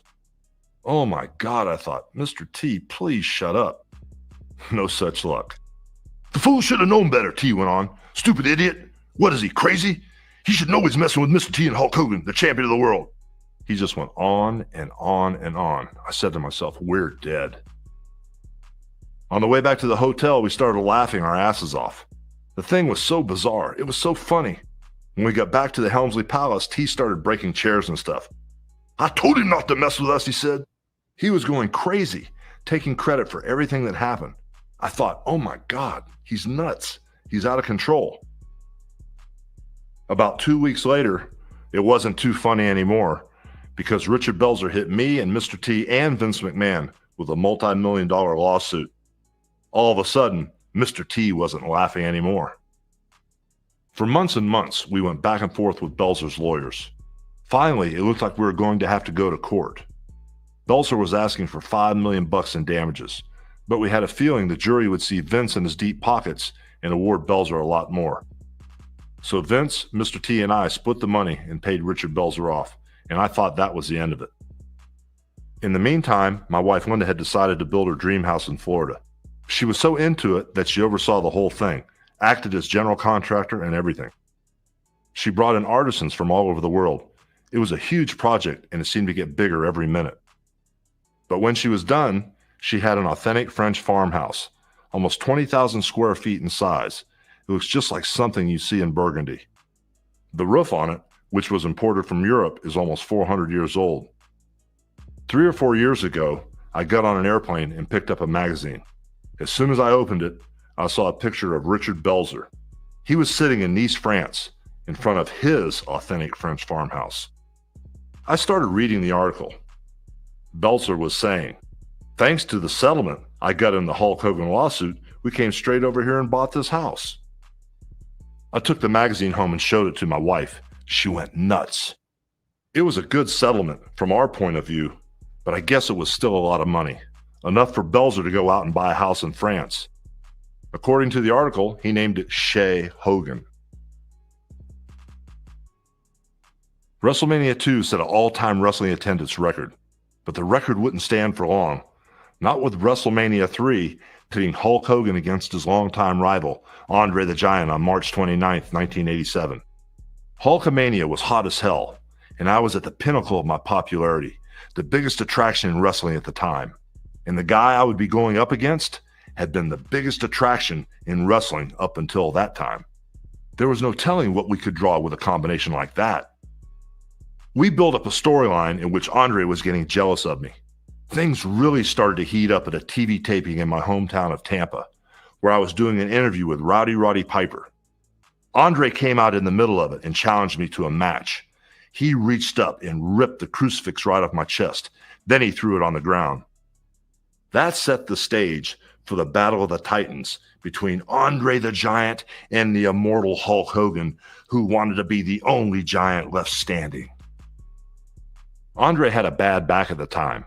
If he had the mentality of some of the other wrestlers I've met, the match in the Silverdome in Detroit would have never taken place.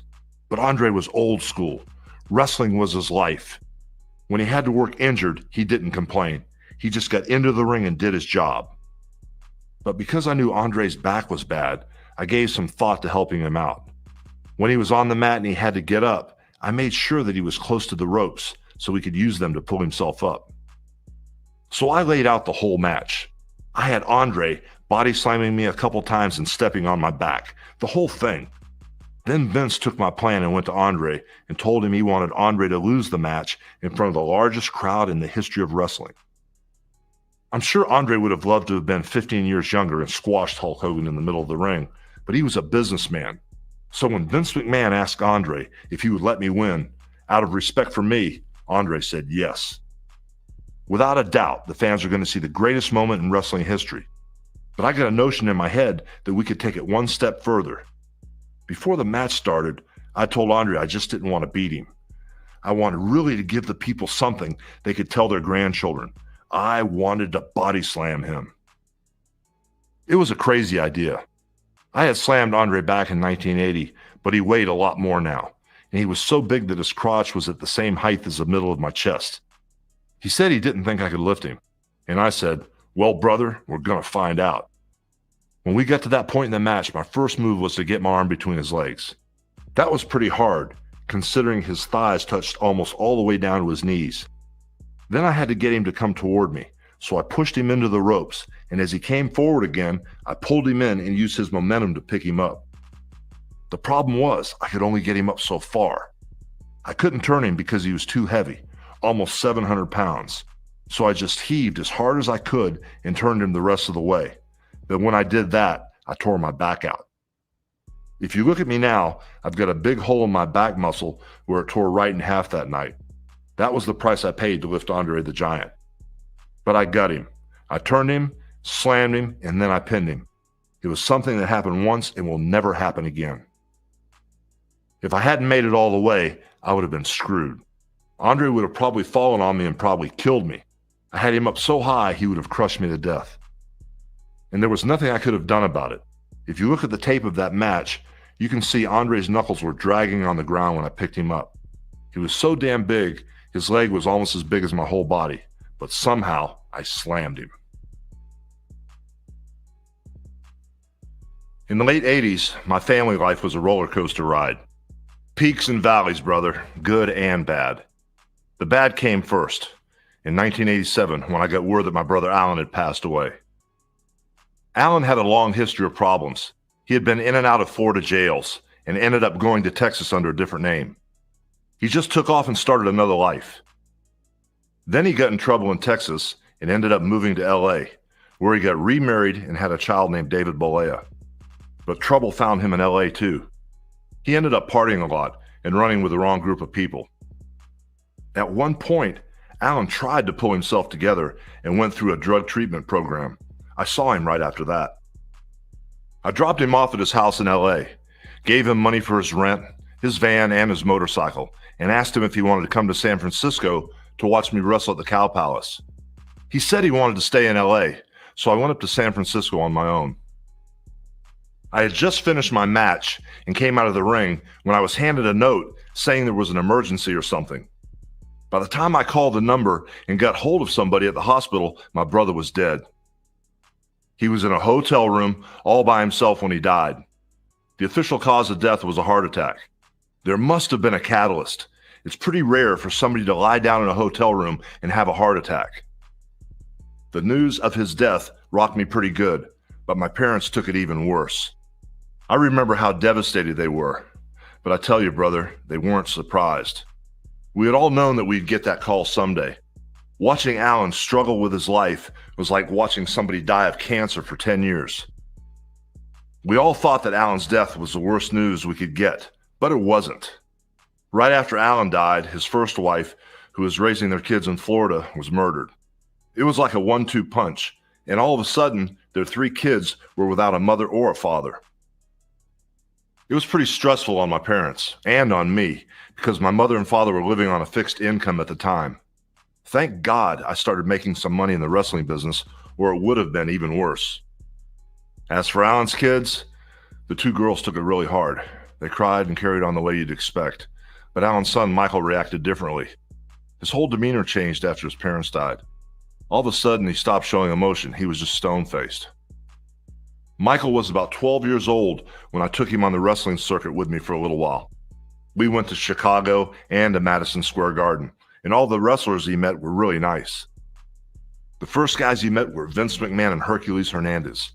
We get off the elevator, and there they were, these 2 big guys and this skinny little kid. They said hello to him, and it brought a smile to his face.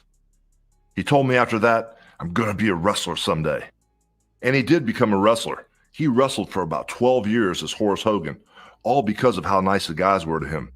But it took us a long time to get over my brother's death. The good news started in 1988 with the birth of our first child, the baby girl we named Brooke. It bowled me over to think I had a daughter. Then a couple of years later, my son Nicholas came along. At that point, I was really overwhelmed. A daughter and a son. It just flipped me out. In one way, having 2 kids made me want to work harder. But in another way, it made me want to be home. And because I was still the man, I had to be really visible.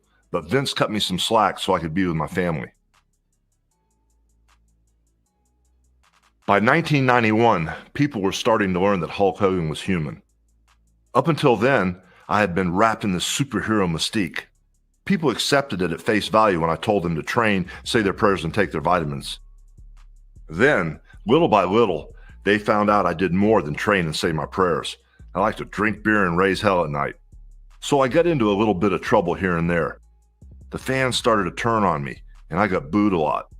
And then I gave them something else to boo me about, because it wasn't just vitamins I was taking. I probably started taking anabolic steroids in 1975, but at the time, every wrestler I knew took them.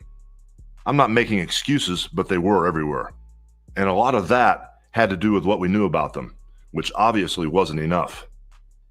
One thing we did know about steroids was they enhanced the way you looked and the way you performed. They made you bigger, stronger, and faster. What was especially important to wrestlers was that steroids helped you put on muscle mass. I never had a question about whether I would take them. It was part of my daily routine. Did you take a shower today? Yeah. Did you brush your teeth today? Yeah. Did you take your steroids today? Yeah. Hell yeah, let's go. That was the deal. It was how I lived. I'm 280 pounds now, but back then I weighed 330 or 40 because my body was full of water weight. My face was huge and puffy, and my arms were so bulky I couldn't touch my shoulders. Anyway, the feds began an investigation of steroid use. And since Hulk Hogan was the most recognizable athlete entertainer in the world, they put my neck on the chopping block. In my mind, everything I'd done was legal. But the feds didn't really want me. They wanted the money man, the boss, the brains behind the brawn. They wanted the guy who made a name for himself as the Einstein of the wrestling business. So they dragged Vince McMahon into it. It was very unfair. The feds were trying to say that Vince McMahon distributed steroids to me, and if a judge found him guilty, they were going to put him away for a long time. But they didn't have a case. Vince didn't distribute drugs to me or anyone else. The feds were just trying to bury him, to drag him through the mud and destroy his business. So they told me they weren't going after me. Even though they'd trashed my name already, what they wanted was to go after Vince. And they wanted me to be a government witness at his trial. They said, "All we want you to do is tell the truth, Hogan." So in my mind, I was really cool. I wasn't going to get into any trouble. And if I told the truth, Vince wouldn't get into any trouble either. That definitely worked for me. Then boom, all of a sudden my communications with Vince were cut off. I think his attorneys told him not to talk to me anymore because I was going to be a government witness. He may have thought I turned on him. I would have never done that, but not being able to speak with him at that time put a tremendous strain on our relationship. And we didn't talk for a long time after that, even after the trial against him was over. That trial tore the guts out of Vince's business, and he had a hard time regrouping. By mutual agreement, I was gone from the WWF for almost a year. During that time, I filmed Mr. Nanny. I also did some wrestling in Japan, where the fans loved me, regardless of the steroid mess. It was a refreshing change, brother. I didn't have to cup my hand on my ear to get the crowd behind me. I didn't have to do the boot in the face and the leg drop to get a big cheer. I would just go out to the ring and wrestle. It was fun. Then I left the World Wrestling Federation. I wasn't fired, and I didn't quit. It was a mutual agreement that I would no longer wrestle for the company. I would just pursue other interests. Before I left the WWF, I was approached by the producers of Baywatch to star in the pilot of a TV series called Thunder in Paradise. It was about two ex-Navy SEALs with a high-tech boat, a kind of Mission Impossible on the water. I did the pilot with co-stars Chris Lemon and Carol Alt, but it didn't get picked up by any of the major networks. It just sat there.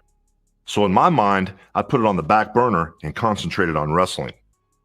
Then Reicher Entertainment, the company that had produced Lifestyles of the Rich and Famous, said they wanted to make Thunder in Paradise a series, but they wanted to do it as a syndication deal. So a year and a half after we did the pilot, with the black cloud of the government steroid investigation hanging over my head, I left the WWF and started to shoot the series. And I wasn't just the star of the show, I was also the executive producer. I had held that position before, but all it had meant was an extra 10 grand in my paycheck. In Thunder in Paradise, executive producer wasn't just a title. I was really in the trenches, making sure I was getting the good deals on honey wagons and catering and lighting equipment. If I could stay on a budget, I would make money. If I brought in the wrong stunt people and shot too much film, it had a direct effect on my income. Return on investment became the equation of the day instead of how much fun I could have.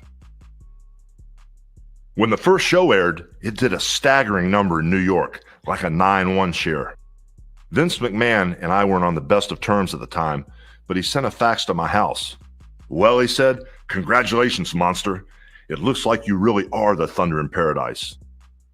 I was in almost every shot, which made my days long and brutal. We were trying to pack a 7-day schedule into 5 days, so it wasn't unusual to roll for 16 hours at a time. Because I didn't have the time to train, I lost weight. A year into the series and off steroids, I was down to less than 255 pounds. I felt great, but I didn't look like Hulk Hogan. I looked like Hurricane Spencer, the Navy SEAL character I played. And I was making money, but it wasn't wrestling money. I was starting to miss being in the ring. I was starting to miss the rush I'd gotten from the crowd when Hulkamania was at its height. But I didn't even consider walking out on Thunder in Paradise until fate took a hand. Since the day we started working on the show, we had been filming at Soundstage A at the MGM studio in Disney World. Sometime after we started, Ted Turner's World Championship Wrestling, or WCW, began shooting one of its syndicated wrestling shows next door to us on Soundstage B. And actually, the way it was set up, the people on the tour saw Soundstage B before they saw Soundstage A. In order to whet their appetites, the tour guide would say, "Come backstage and watch Hulk Hogan film his new show." Naturally, everybody thought it was a wrestling show. It didn't occur to them that I was making Thunder in Paradise. So they walked past Soundstage B and they saw Ric Flair and all these other wrestlers. But they didn't see me, so they would ask their tour guide, "Where's Hulk Hogan?" Then they walked past Soundstage A and they saw me and a machine gun and my Navy SEAL coat and Chris Lemon and Carol Alt, and they went, "Oh, we get it. Thunder in Paradise. But really, we want to see him wrestle." The next thing I knew, Ric Flair came nosing around while I was eating lunch, and he said, "Hey, Hulk man, you want to dance with a nature boy? You want to make some serious money, brother?" I said, "What are you talking about, Rick?" And he said, "I'm talking about WCW. I've been speaking with Ted Turner, and he said if we can get Hulk Hogan, it'd be like getting lightning in a bottle. We can go unleash it on Vince McMahon and beat his ass." I said I'd think about it, but I still considered Vince my friend, even though there was some distance between us. And truthfully, I didn't think anybody could beat Vince's ass in the wrestling business. But Ted Turner wasn't about to let it go just like that. All of a sudden, Eric Bischoff, the executive vice president of WCW, started talking to me. Eric was a Minnesota boy who had been a fan of mine back when I was working for Vern Gagne at the AWA. Even during the steroid controversy, he still believed in Hulk Hogan. And he was just as instrumental as Ric Flair, if not more so, in getting me to think about joining the WCW. Not long after we spoke, Thunder in Paradise was unexpectedly canceled. Word spread like wildfire. All of a sudden, I had these Turner people all over me, asking me to get involved with the WCW. I said if I was going to talk about this, I wanted to do it with Ted Turner. So I went up and met with Ted and a guy named Bill Shaw, who was the president of WCW and Ted's right-hand man. I came out of that meeting feeling pretty good about what I was getting into. I decided WCW would be a good move for me. Hell, I was getting back into the wrestling business, the thing I did best. What could possibly go wrong? Almost immediately, WCW went from being the minor league of wrestling to one of the major leagues. The arenas where we wrestled went from having 1,500 spectators or maybe 2,000 to 15 or 20,000 spectators, and our TV numbers were going through the roof. Hulkamania was driving the WCW like it had never been driven before, and it went on driving it for 2 good years. For me personally, it was great. My attorney, Henry Holmes, made a great deal for me. I was making a ton of money. WCW was paying for Learjets, hotels, limos, and they were giving me a per diem, just like a movie deal. Then, all of our momentum kind of leveled off. The TV numbers and the pay-per-view numbers hit a plateau, and the plateau wasn't high enough. And the question became, what do we do about it? How can we get the numbers going up again? And we came up with this wild idea, turning Hulk Hogan into a bad guy. I had talked to Vince McMahon about the idea of turning me into a heel even before I left. He told me I could never be a bad guy. It just wouldn't work. But still, I had this thought in my mind. So when WCW started floundering a little, I went to Eric Bischoff and said, "Look, brother, if I look at these kids and I said, for years I've been telling you to train, say your prayers, and take your vitamins. But guys, I did it for the money." That simple statement would shock the wrestling world. It would turn me into a heel. Eric liked the idea, so he ran it by Ted Turner. I don't know how the hell Eric got him to agree to it, but Ted Turner said, "Okay, give it a shot. Just leave yourself an out if it blows up in your face." So we did it. It fit in with something else we were doing, which was bringing some new talent into the fold. First, Scott Hall, who had been Razor Ramon, came to WCW and said, "Hey, I'm from New York, and I'm coming into this minor league promotion to take it over. And guess what? My buddy's coming with me." People were wondering who was going to show up next.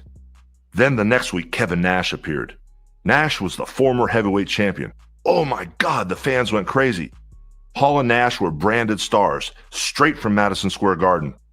They acted like they were pulling off a hostile takeover of the company. They picked up Eric Bischoff, the executive vice president of WCW, and powerbombed him through a table on TV.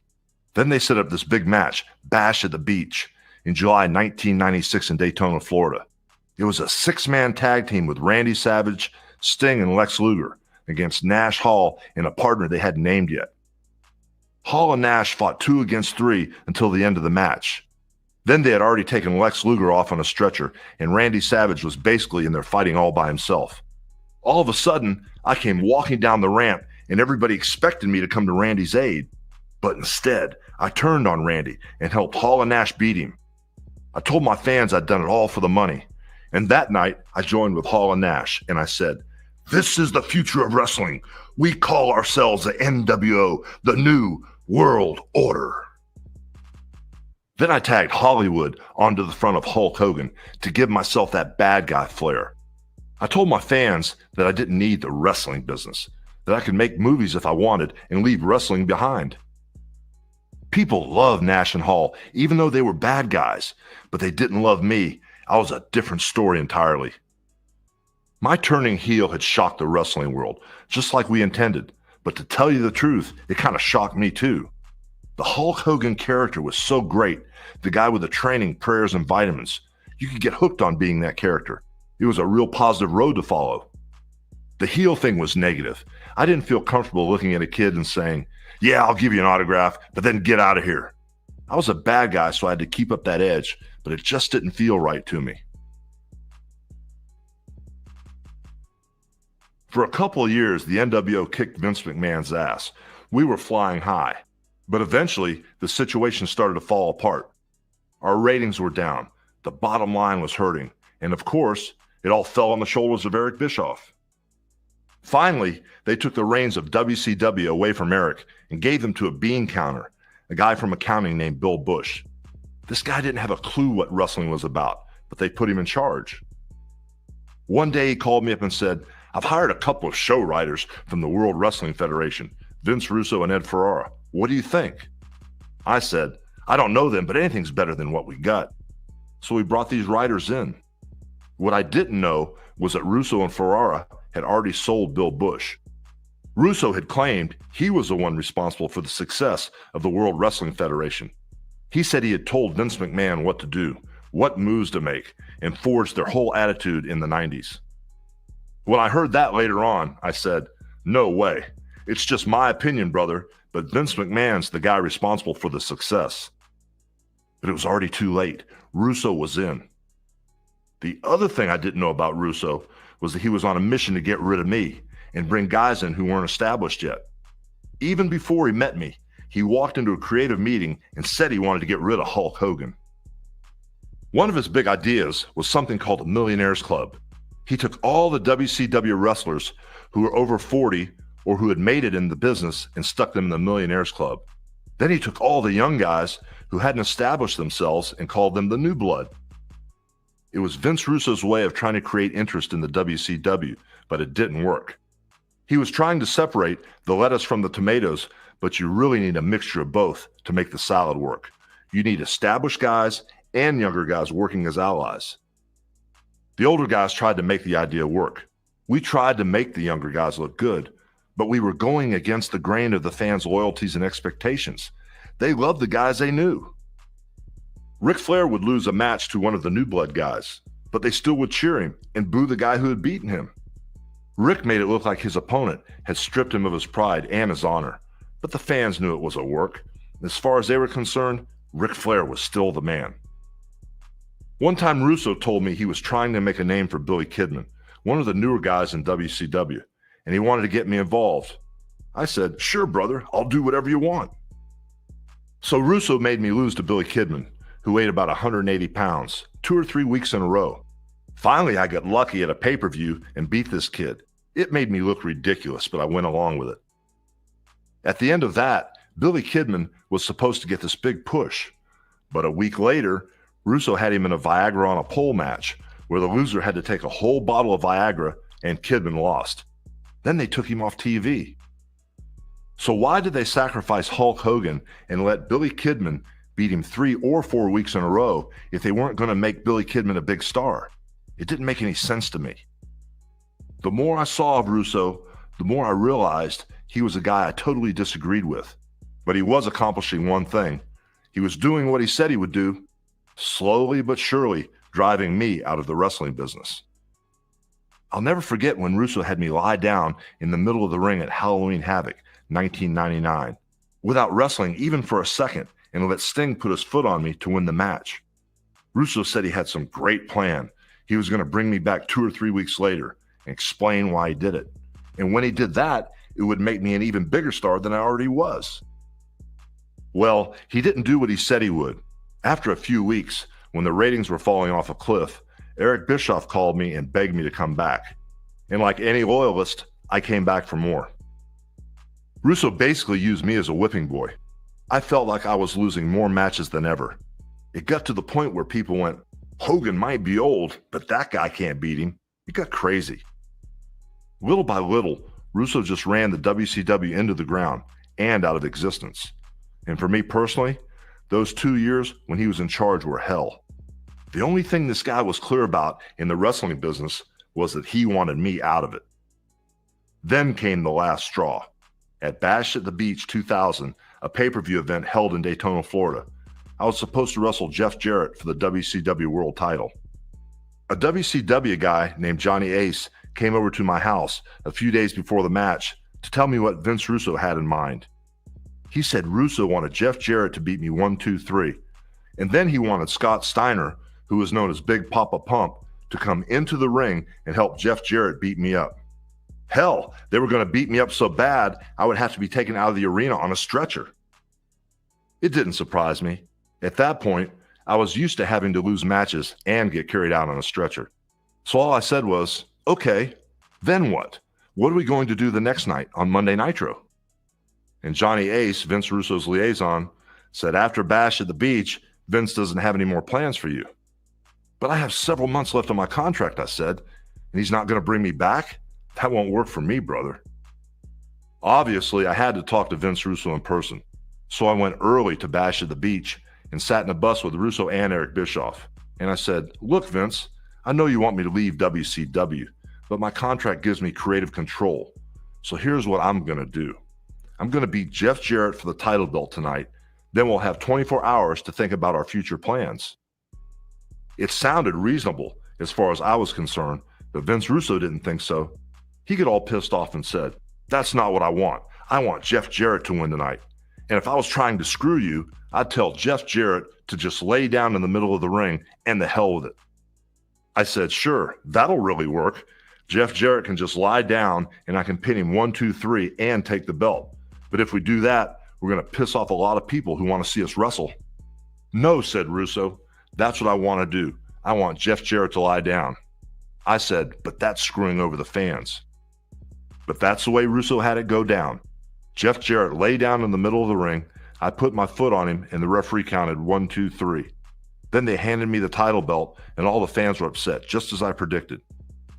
What I didn't expect was that as I was getting ready to leave the building, Vince Russo would go back into the ring and grab the microphone and defame me. He started telling everyone in the arena that there was no way in hell I could ever beat Jeff Jarrett.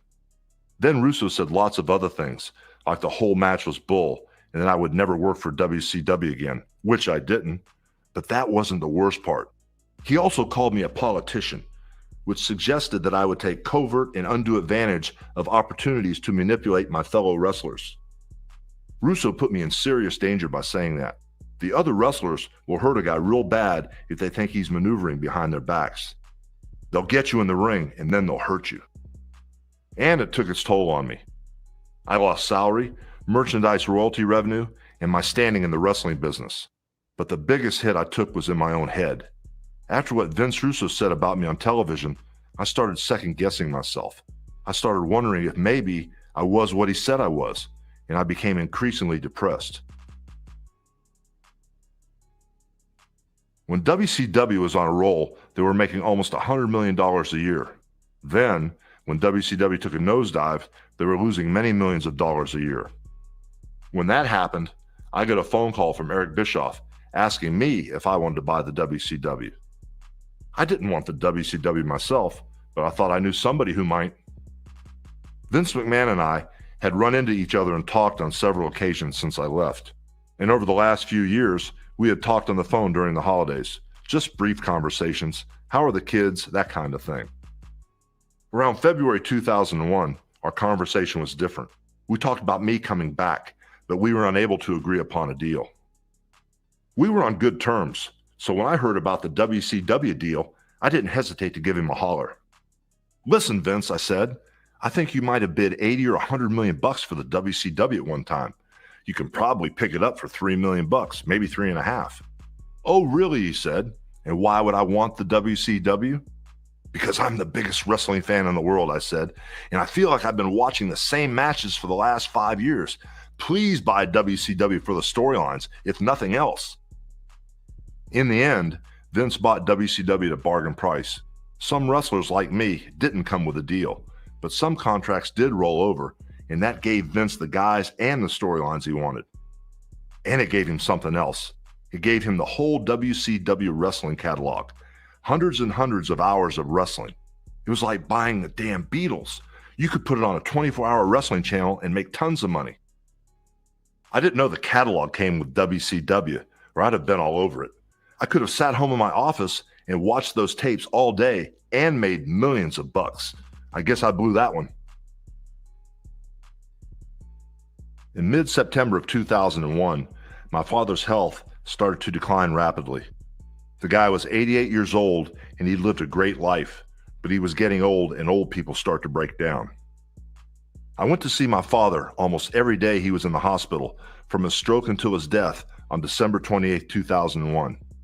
In one of our many conversations, he said something I'll never forget. Terry, he said, I don't like what that guy Russo did to you. And I don't like the kind of wrestling I see on television these days. Go back and fix it, Terry. Go back and fix wrestling and fix what happened to you. After my dad passed away, I got a call from Vince McMahon. Against the advice of some of his people who thought I was too old or had too much of an attitude, he asked if I was interested in getting back into the ring. With my dad's words still rolling around in my head, I said, hell yes, I am.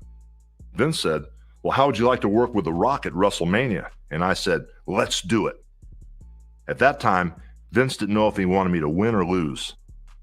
I said, I don't have to win. I just have to have a good match. Let The Rock beat me. Let his movie come out. Let him make millions of dollars. Let him make the whole wrestling world look better. Then we'll see.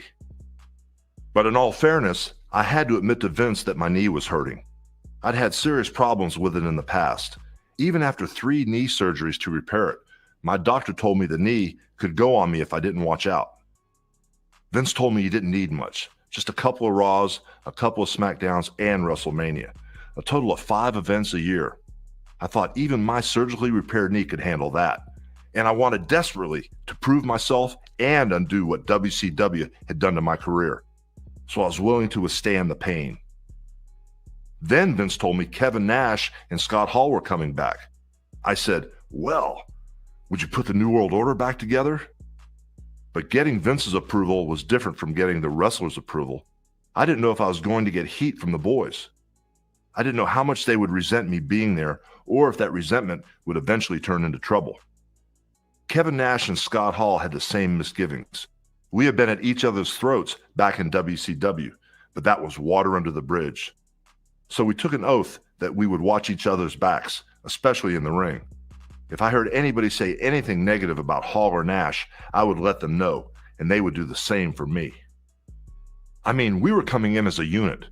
We knew we might not always be that way, and eventually we might end up taking different paths, but for the time being, we were going to stick together.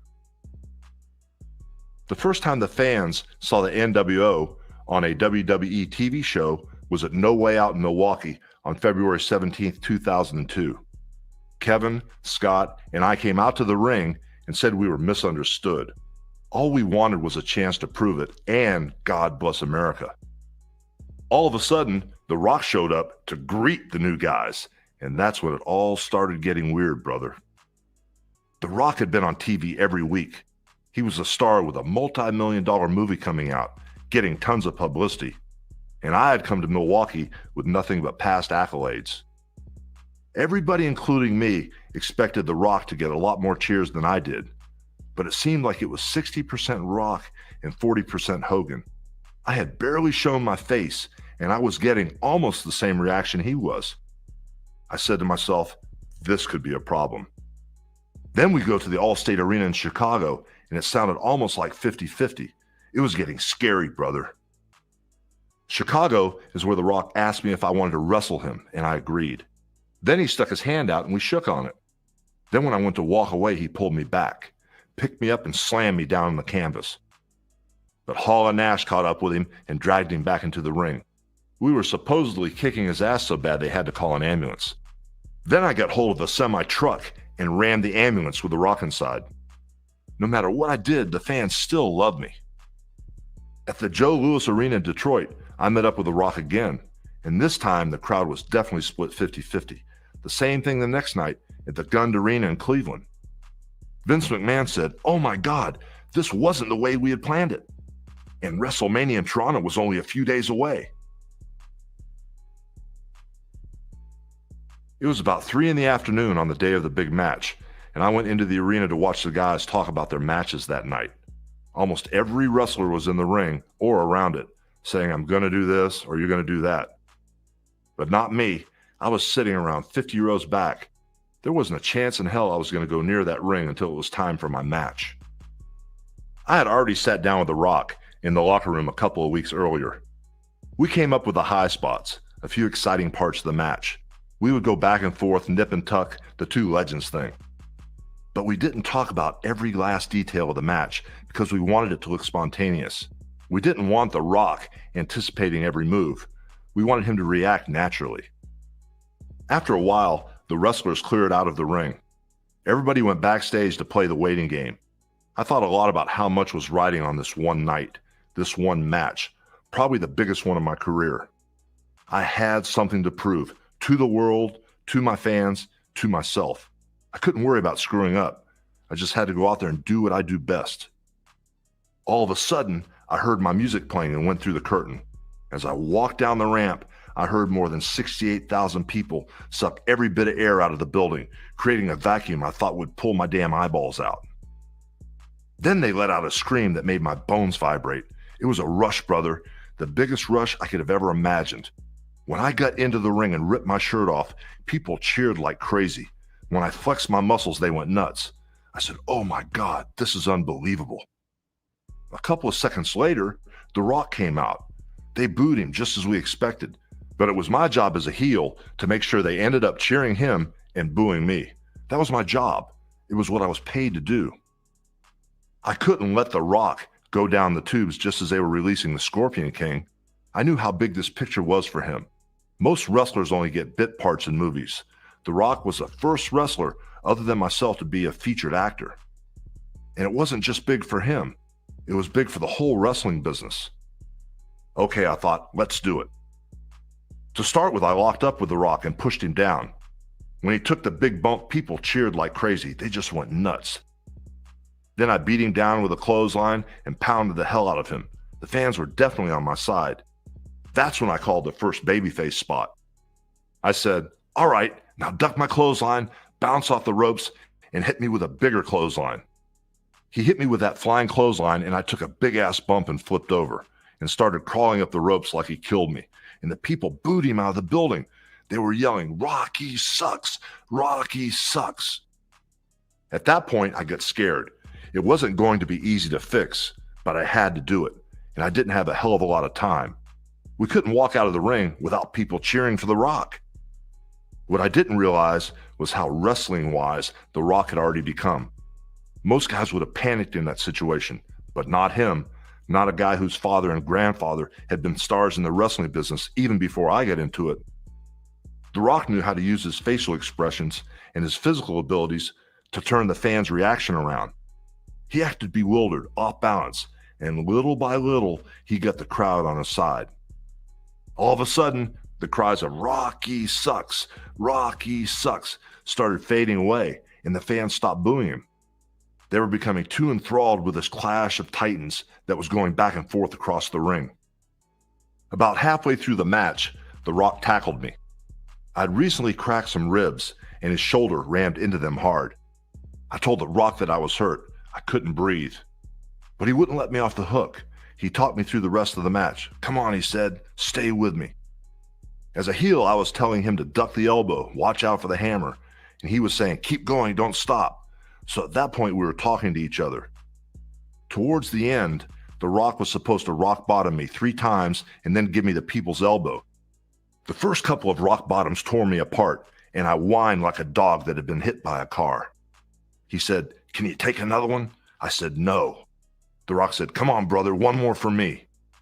Even though he was a kid, I respected the hell out of him. I didn't want to let him down, so I said, "Okay, let's do it." Then he rock bottomed me one last time. By the time he dropped the people's elbow on me, I was done. I couldn't have taken anything more. By the end of the match, we had the fans cheering for both of us. We gave them a match that will go down as the greatest WrestleMania moment ever. Then we put the icing on the cake. Holding my ribs because they were really killing me, I offered my hand to The Rock. When he took it, the noise in the place was deafening. It was so loud it hurt to listen to it. But it wasn't over. After The Rock left the ring, leaving me there all by myself, my NWO brothers Kevin Nash and Scott Hall showed up. And they were acting like they were mad because I had broken my vow of loyalty to them. The whole deal with the NWO was that we were going to be the Poison, all 3 of us, and if we stuck together, there wasn't anyone who could beat us. We would take Stone Cold out, and then we would take The Rock out, and then everybody else, one by one. But when I was offered a match with The Rock at WrestleMania, I jumped at it. So according to Nash and Hall, I'd let my ego get in the way. And not only did I not kill The Rock, I shook his hand. That really pissed them off, so they jumped me and beat my ass. But The Rock heard the crowd roar, and he knew something was up, so he turned around and got back into the ring to help me. Together, we beat Hall and Nash and cemented our friendship, and Hulk Hogan was a good guy again. Magic can happen when you're out there, brother. Magic. The Rock was perfect, beyond perfect. I was crying like a baby. I'd done something that everybody said I couldn't do. I had showed everybody that doubted me that I was still the man and I could do this better than anybody else. And as I walked up the ramp to leave the arena with this kid who used to hang around the wrestler's dressing room, I said, "Brother, we knocked that out of the park." All that bull I'd been hearing for the last few years, I could have been hearing it for the rest of my life, but I turned it around. The Rock and I did that.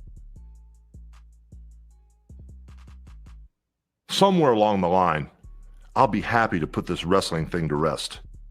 I mean, I could actually walk away from it now if I had to. I would do it if my wife cussed me out and said, "That's it, you're not Hollywood Hogan. You're embarrassing me running around like an idiot in your trunks." If she told me I was done, I'd be done. It would be over. And it would be okay, because I've done it all. I've proven myself. I put an exclamation point on the legacy and laid all the doubts to rest. I don't have to be in the spotlight anymore. I can be content shaving off my mustache and being just plain Terry Bollea. I can let it go at any time. But right now, it's still of interest to me. It's still a challenge to go out there every night and see if I can get a little bigger reaction than the last time. I know it'll end someday, but it won't be today, brother. It won't be today.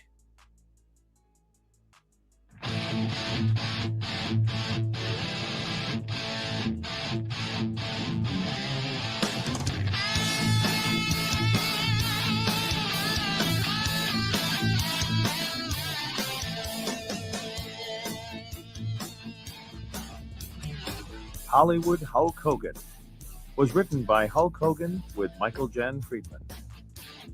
It was read by Hulk Hogan. It was abridged for audio by John McElroy.